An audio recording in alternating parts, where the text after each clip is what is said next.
To me, that's a way to kind of talk about it in a way that translates for a lot of us.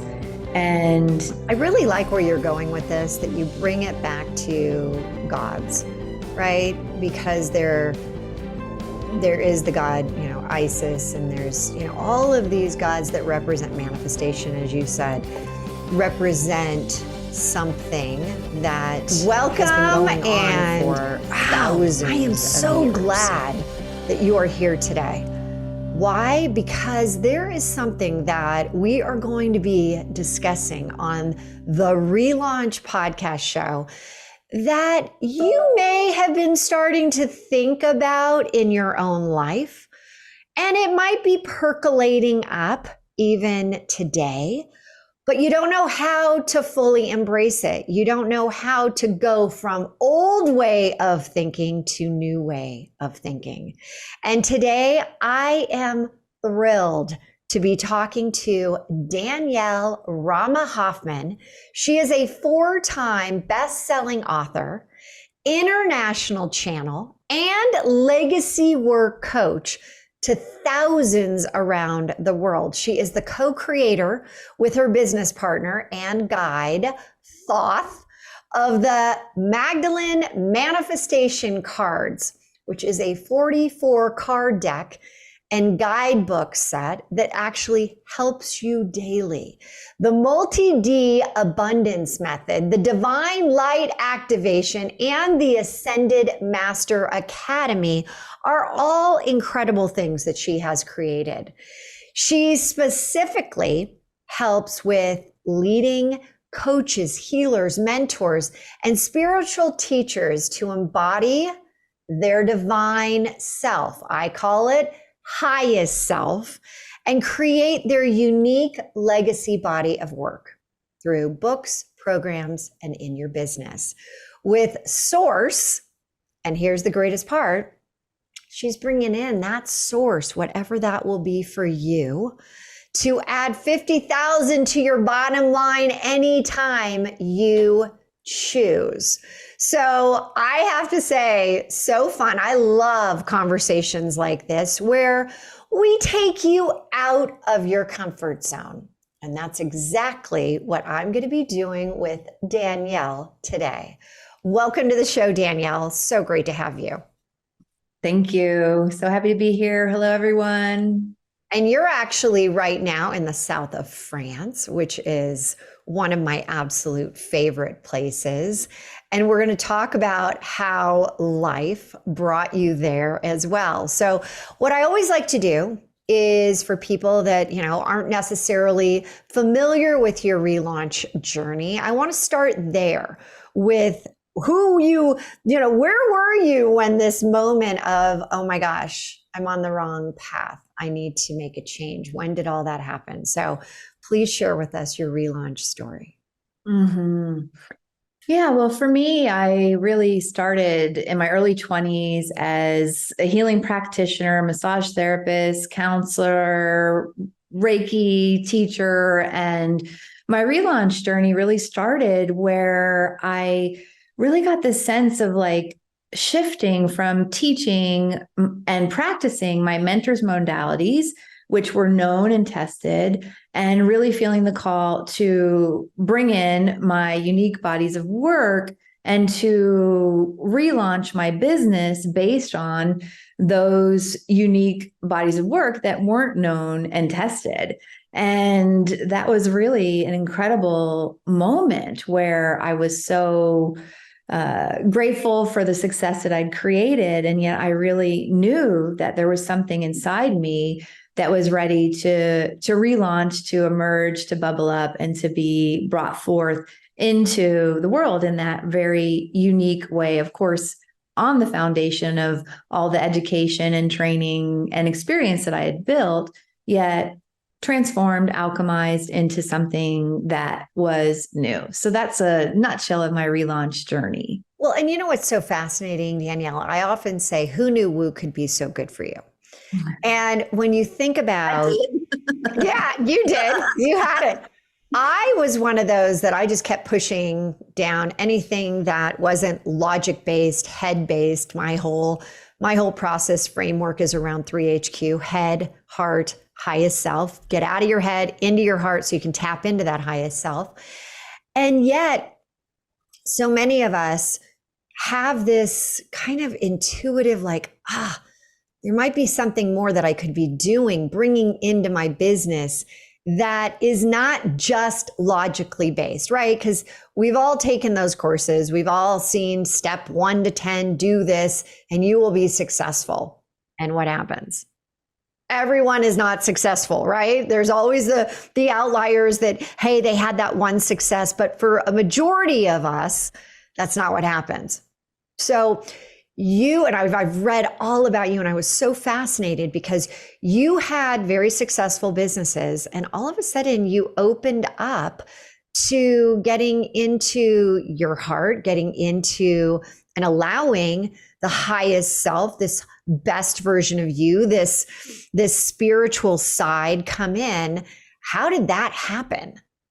Mm-hmm. Yeah, well, I love what you shared about like who knew woo could be so profound. Go for you. Good for you. It is. It's crazy. Yeah. Yeah, because I totally get that. And as kind of a hybrid of being very high achieving, motivated, like let's get stuff done, and then also woo and intuitive, and really being able to merge those two, what is and continues to be just so essential in a lot of what I help clients with as well, because often whether it's the head or the heart and the higher self, usually there is some kind of there's two sides of us. And so the logical brain, the high achiever goes, woo, if I really lean into this intuition, am I going to just jump off the cliff? Like, where is it going? And yet often we've gone as far as we can with the logical mind. So I just really wanted to underscore what you shared there, and that I see it on both sides. For those that are already woo, to really embrace the physical, tangible, like you have to do these things to be in a professional business. Not like you have to do these things, but these are the part of having a physical, tangible business that's viable. And then also the other side of those that have built success, and then they're starting to embrace more of that woo. And I really carry both of those, as I know you do as well, to be grounded and on the physical plane, as well as being tapped into that higher self. So back to your original question, like where did it start and when did it happen? I feel like for me, it was a series of breadcrumbs of like following the yes and coming to that place where I've always been so committed to how can I really contribute at the highest level? Like, how can I really assist others in their own leading themselves to change their lives? And I felt like with the modalities that I had, as I started, in counseling and talking, like that got to a certain point, but it wasn't including everything. The same with the body work or the energy work. So for me, it really was coming from that place of, yes, folks are getting results. And yet I sense there's more, that if all of this was integrated and there was even more of that higher self that was followed, then that would become possible. So of course, my energy work training and all of that kind of was my first reintroduction in this lifetime, I would say, to working with guides or the non-physical energy, the higher planes, however each of you may qualify that, because maybe it's nature, maybe it's your gut feeling, maybe it is the higher self, maybe it's the intuition, that we all have that, and yet it's unique to us, and how we might talk about it as well is, for me, important that we all have our own framework around that. Well, what's great that you just said is that we all have it. Let's just talk intuition. And there are so many people that don't want to trust their intuition. What is it about? How do you describe intuition, first off? And how do you help someone really harness their own intuition? Hmm. I like to speak about intuition, that we all have like signature signals, and signature like unique to us. Like we all have these signals that are guiding us along the way, that inner compass. And again, depending if we're more visual or we're more kinesthetic or we're more even in the thinking mind, those signature signals are going to come to us in the ways that are the most aligned for us. And there's often a trajectory. So I started off very visual when I first started tuning into my intuition, where I would see almost like little movies in my mind. And then, and then it went into more kinesthetic, where I just would feel like my body leaning into something if it was a yes, or my body leaning out if it was a no. And then, it evolved to where it became more auditory, and that I was really receiving guidance. Of course, discerning where's the guidance coming from is a deeper conversation. So to me, that intuition, how I would define it, is really our inner knowing. And then the way that we navigate it and access it is going to be unique to each of us, and sometimes even to the moment, like whatever's going to be the most efficient way to get our attention. And something that I often see is that a lot of individuals like bulldoze over their intuition, and then what starts to happen is like the things happen in our lives where things get louder and louder and louder and louder. And I think that's probably the precipice for a lot of relaunches, where there's some disconnect and something's not working. And then we try to look at, well, why isn't it working? Maybe that's clients have gone away, or there's a lack of fulfillment, or somebody may have a physical health issue that's kind of getting the attention. So I feel like the intuition starts softer, like a subtle, a nice whisper, and then depending on whether we're paying attention, it can get louder and louder and louder and louder. Not in a punishment kind of a way, but just in a like, here it is. Are you choosing to listen or not? Well, I remember when I was at Oracle, and I was at high tech Oracle for about almost 10 years. And I would have these and the way I have it where I know I'm onto something is I kinesthetically, like I get the chills just literally like shoot down, not just my arms, but my whole body. So I'll be like, intuition, I got you. But during the time I was at Oracle, I remember I would have the same things happen, and I'd be like, I cannot say to somebody who's asking me what's my forecast? How much revenue am I going to bring in? And they ask me, well, how do you know that? What steps are you doing? And I say, well, I just have this feeling. I just had these tingles go from my head to my toe. So I just kept pushing them down, pushing down. Don't want to even think about that.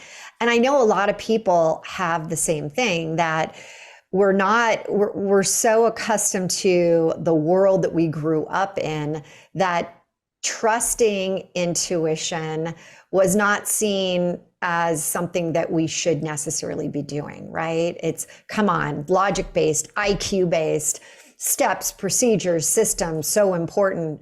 But yet, where are you seeing people as they start to think about, all right, I'm going to give this whole intuition a try. I'm going to start to lean more into it. What can people do to begin that process of building up their intuition? And do you think it's like a muscle, or how do you really say this is what that is? Mm-hmm. Well, I come from the basis, and you named it already, that we all have it.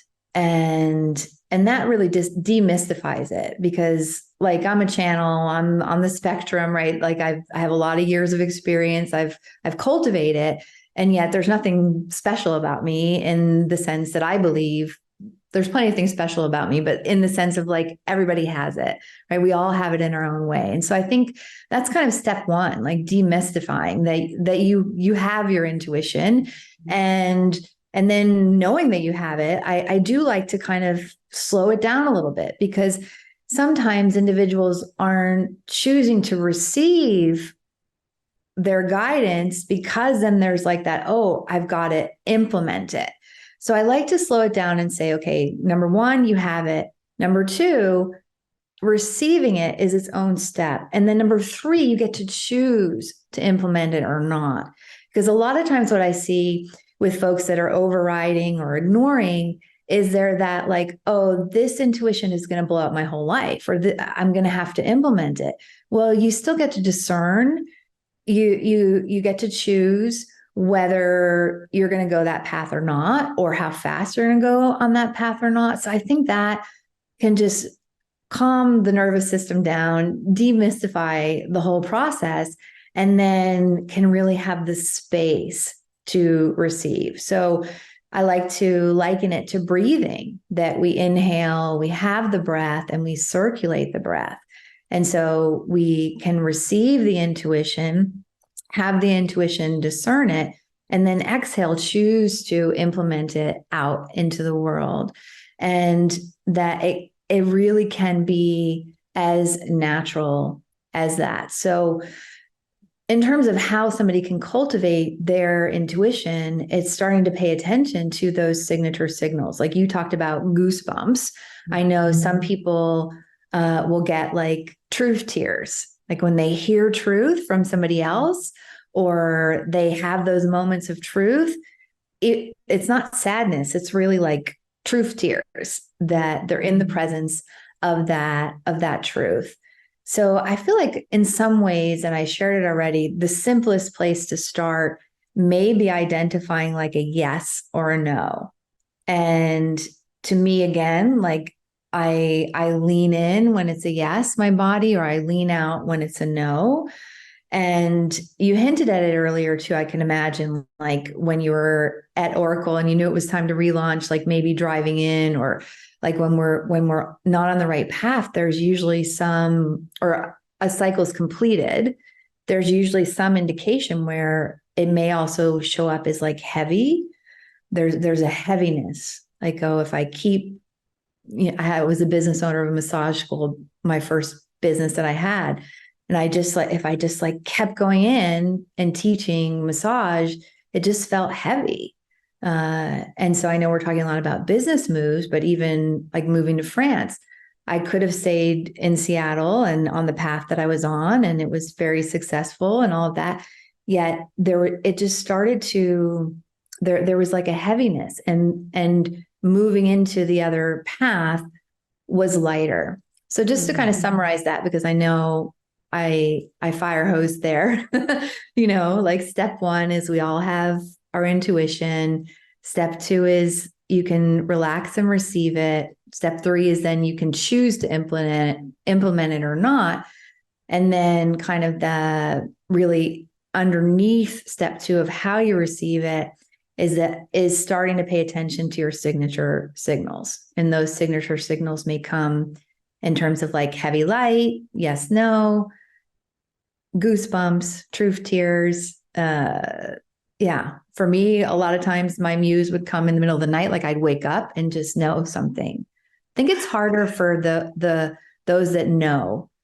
Like I know we're talking a little bit about and the woo language, like clairsentience, the kinesthetic, clairvoyant, seeing, clairaudience, hearing, but the claircognizance, knowing, I find that the knowers in the world have the hardest time when you're starting to listen to what you know, because it's like you don't know, you don't know, you don't know, you don't know, you don't know, and then all of a sudden you know. So that part of not knowing can seem like nothing's going on, but there's a lot going on. You know what I find fascinating about what you just said? I remember pushing it down, like, okay, I'm not going there. I'm not going there. And like you said in the steps where you have the discernment to say, I'm leaning into this or not. And I kept not, but the universe kept giving me more and more. And the heaviness. I remember I was at literally the top of my career and had just had like the greatest thing that I could have ever wanted. And it felt like lackluster. It was just like, rah, rah. I'm like, what is wrong with me? And I literally thought, what is wrong with me? Why is this happening? Now, hindsight, silver linings. I can look back and say, oh my gosh, that was my highest self kind of directing me to move on. As you said, going from Seattle to France, I had that moment of, I got to get out of corporate. I got to get out of here. I need to be an entrepreneur. I need to move forward. I have more that I want to bring to the world. But there was a moment where I had a couple missteps and I thought, oh my God, my intuition is so wrong. So wrong. And how do you, before I give what happened, how do you let people know, is your intuition ever really wrong? Yeah, I'm so happy that you're bringing this up because I see that a lot where it's kind of like, what are the limiting beliefs, or like what monkey mind thoughts start to come up? So there's the, like, I'm making this up. And then there is a lot of the underneath that, like, am I going to lose love? Are individuals going to think I'm crazy? Just those kinds of survival patterns when we start to make a move.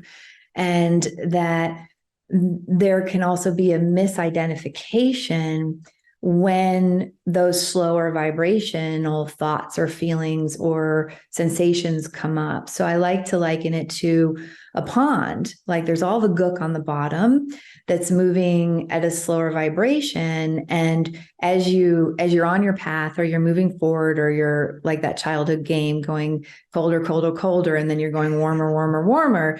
Like, when you're in that warmer, warmer, warmer part, going to hot, hot, hot, sometimes the gook from the bottom of the pond comes up, and it's really a part of the cleansing process of the pond. But a lot of us will look at that gook and say, oh, I'm not on the right path. Like, for me, for example, I had this, like, every time I would lead an amazing workshop or a retreat, or there'd be this expansion and increased visibility, on the heels of that, I had this contraction. And it felt like I was doing something wrong. And so I could have misidentified being more visible, leading in a larger way, at following the intuition, as wrong, because that more, what I'm going to say, slower vibration was coming to the surface. The gook at the bottom of the pond was coming to the surface. So sometimes I like to invite people, now this is where discernment comes in, because it's not the same thing every time, but to really tune in and say, well, maybe what you would consider being an indication that you're going colder, colder, colder is actually an indication that you're getting warmer, warmer, warmer. That feeling like you're doing something wrong, or the contraction, or, on the physical plane, often, because we're really talking about leaving something that's working well. Like, you left things that were working well. I left things that are working well. Usually when we're relaunching and there is this, high performer, high achiever energy, it takes a lot of courage to leave what's already going well, to go into the unknown. And that's where all the thoughts go. Like, am I on the right path? Am I crazy? It's lackluster. I'm at the why. And to really open the space for the extraordinary, to open the space to the highest contribution that we're here to make. It takes a lot of courage, and yet there are those paths along the way. So I would just say, keep going. It's not an indication that you're on the wrong path. And, for me too, when I left things, it was like, right as I was leaving those things, they got even better. and that could be confusing, because that is very confusing. And that's why, like you said, it's courage. It does take courage to realize that you're on the wrong path. Like, this is not ultimately right, but money comes in, you're like, oh, but this is so good. How do I leave something like this? But it's when you can go through that comfort zone, right? And they always talk about growth comes when you're pushing the edge of your comfort zone. And for some that are listening to this, I ended up completely stepping out. Like, I gave it up, but I had you call guides. I had mentors that were kind of like, pushing along with me. Like I would go to them, what do you think? And yeah, I think you should try it. You do? Like, are you crazy? You would do this? And so you end up, when you're open, the right people, the right guides, the right coaches come to you. But you take that to even higher level, in that you mentioned it earlier about guides. Can you walk us through, from a spiritual perspective, what are guides? Mm-hmm, mm-hmm. Mm. Yes. And I really am a proponent of having mentors, having guides that we can talk to in the physical plane, that we don't have to, like, am I hearing the message right? Like it's really a beautiful combo platter as well, that especially as we're mentors, I'm a firm believer of having mentors. And so that's a great foundation to talk about guides. And, my first introduction to guides, and I used to be an atheist, right? Which is so funny, is now or maybe an agnostic, like now as I'm a spiritual mentor. Like my first introduction to guides was really with the Egyptian pantheon. And I think this is a good example, because the gods and goddesses of Egypt really are gods and goddesses of divine qualities. Like Isis is the god and goddess of love, or Thoth is about infinite knowledge. Or there can be a god or goddess that's about manifesting. So these divine qualities we also have within ourselves. And as we're getting to know our highest self or our divine self, sometimes it can be really beneficial and helpful to be tapping into divine qualities in bite-sized pieces. And so whether it's the knowledge within, or a guide like Thoth, or it's the love within, or a guide like Isis, to me, that's a way to kind of talk about it in a way that translates for a lot of us. And I really like where you're going with this, that you bring it back to gods, right? Because there is the god, Isis, and there's, all of these gods that represent manifestation, as you said, represent something that has been going on for thousands of years, right? And so what you're doing is you're helping us realize that the belief systems that we have over time, through generations and generations, this goes way back. This is not just something that, like, in the last 10, 20 years is coming up. That was really interesting. I hadn't really thought about that from the gods that who was it? Was it the Greek gods? I think it was the Greek gods that first are known as those initial gods. Is that correct? I feel like ancient Egypt was probably first, but ancient Egypt. Okay, got it. And yeah. and that would be where you said the god, the one that you follow, is the one that you mentioned in your bio, which is that you realized that your guide it started with a T. It was like, Thoth. That's what I read. And yeah, or Mercury in the Greek gods. So like messenger, knowledge. You're tapping into gods that we have heard about, that you're reading, or did they just come to you? That you knew, like, oh wow, Thoth is my guide. How did you know which one of all these different gods that you were called to, or they were called to you? Yeah. Well, I feel like there's an affinity, a synergy, just like we're called to work with mentors, or we have relationships in this lifetime and with other individuals, that I feel like I've been a wisdom keeper and a bringer forth of truth in a lot of different ways. And so just like you have the higher self and the head and the heart, really when I first started working with guides, it was on that path of wisdom. And then as that continued on over the decades, like I feel like, and a lot of us get to this point where we've taken either our logical mind or even higher wisdom as far as we can, yet it remains spiritual concepts or thoughts until we can embody it.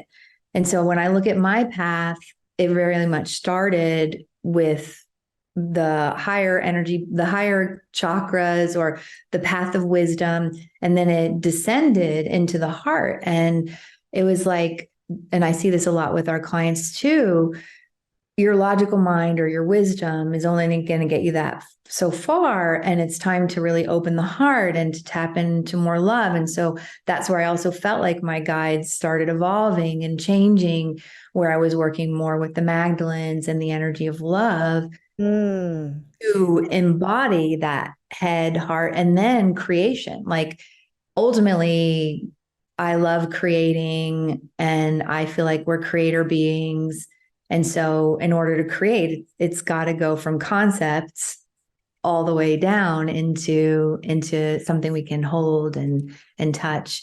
So that was kind of my journey. And yet for each of us, we have an affinity where it's natural, where we start with, and that the oneness, however anyone calls God, Goddess, Great Spirit, all that there is, infinite oneness, that again, the concept of the Egyptian pantheon or the gods or goddesses is that there are these qualities that we embody and that we master, that we have as our unique divine geniuses. So that's kind of, how it started, was that I was introduced by one of my energy healing mentors to Toph, to Egypt. And then I went to Egypt and started taking tours to Egypt. So my entry point also had a lot to do with Egypt. And yet for somebody else, it may be nature and the elements of earth and air and water and fire. Or it may be, again, like getting to the end of the rope of the logical mind that then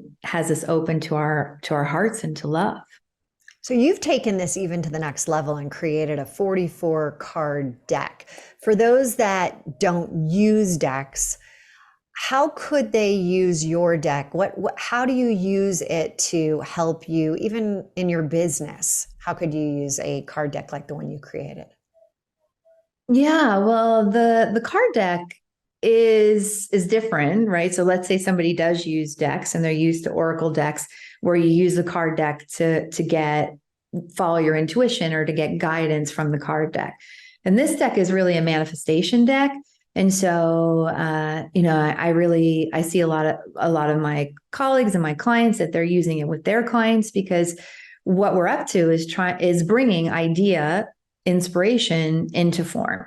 And that capacity to manifest, to actualize, to physicalize, it's very much related to our capacity to fulfill our highest mission while being resourced. Like, I'm so passionate about that because there are so many healers, practitioners, teachers, and I was one of them before my relaunch, where I didn't have the time or the energy or the team or the money to really fulfill the mission that I was here for, because we need resources. So we're all on a path of realization or actualization or manifestation or physicalization of bringing idea into form. And so to use the card deck, because they really are like 44 codes, and there are different exercises as well that we can apply. Like, I just will pull it. Like, I'll pull it before I have a podcast. I'll pull a card before I work with clients. And then that's like an energy that's supporting me through the day. And then also really assisting a direction as we're talking about intuition as well. Like today I pulled confident creator. So your creations have a divine design, hold a line of sight of positive expectations to make them inevitable. So maybe I'm on the path of manifesting something and I don't see it yet. And yet I pull that card and then it's holding like an energy space in the physical plane while that process of going from higher vibration into slower vibration, not lower or higher, but from faster into slower, because that's really the disc, or that's the part, right, where something stays as an idea or it comes into form. So the card also helps to kind of hold an energy space for it to cross the threshold into physical form.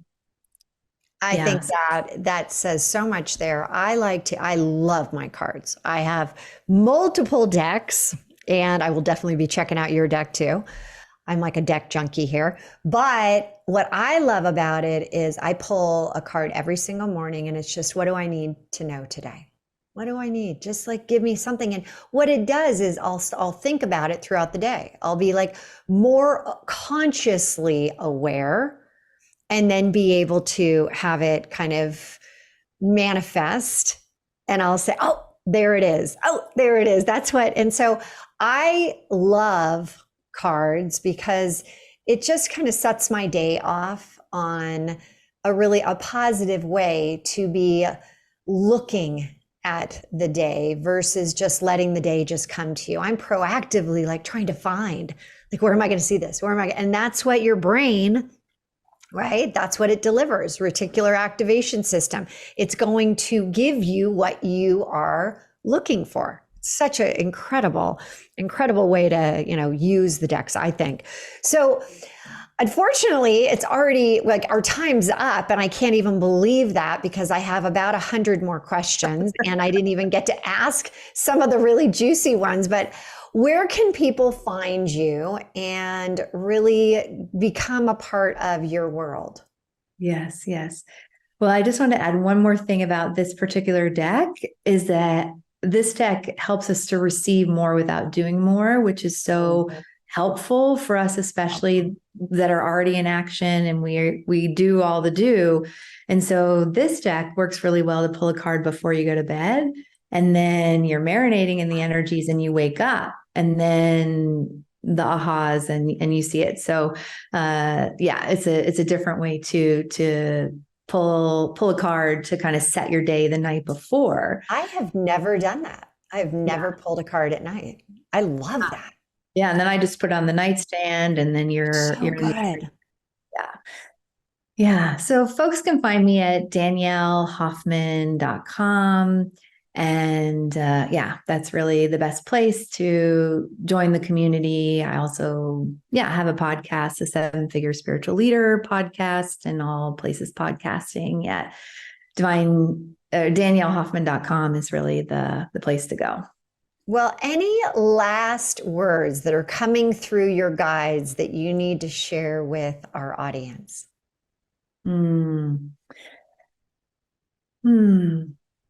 Yeah, really the integration of head, heart, higher self, the integration of wisdom and heart into oneness, the courage to bring together perhaps what seems like two sides of you, because they're really oneness. So if you have two sides of you that seem to be in a paradox with one another, just know that those are like really important clues to living and expressing your highest contribution in this lifetime, in this form.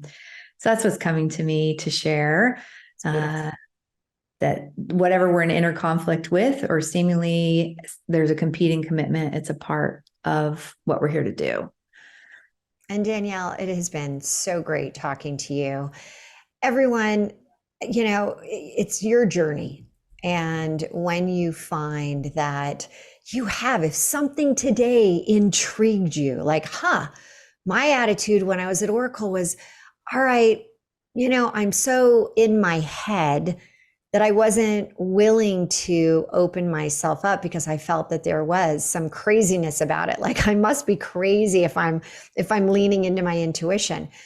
But in today's world, I got to tell you, the people that hit the 6-figure, 7-figure, 8-figure in your business and have sustainable happiness around the business are ones that are incorporating the head, the heart, the highest self. not the ones that are entirely just focused in one, as you said, modality, but opening yourself up. So today, go reach out to Danielle, get the cards, do what I'm going to be doing, which is pull a card at night, and let us know. Give us, a shout out. Go to our Instagram, go to Facebook. Let us know how this resonated. Say, I'm going to do this micro action. I'm going to take this first action.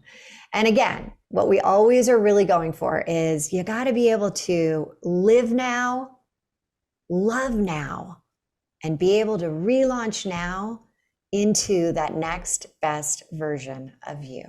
Everyone take care, and we will be back next week. If you like this video and want to get more like it, head over here.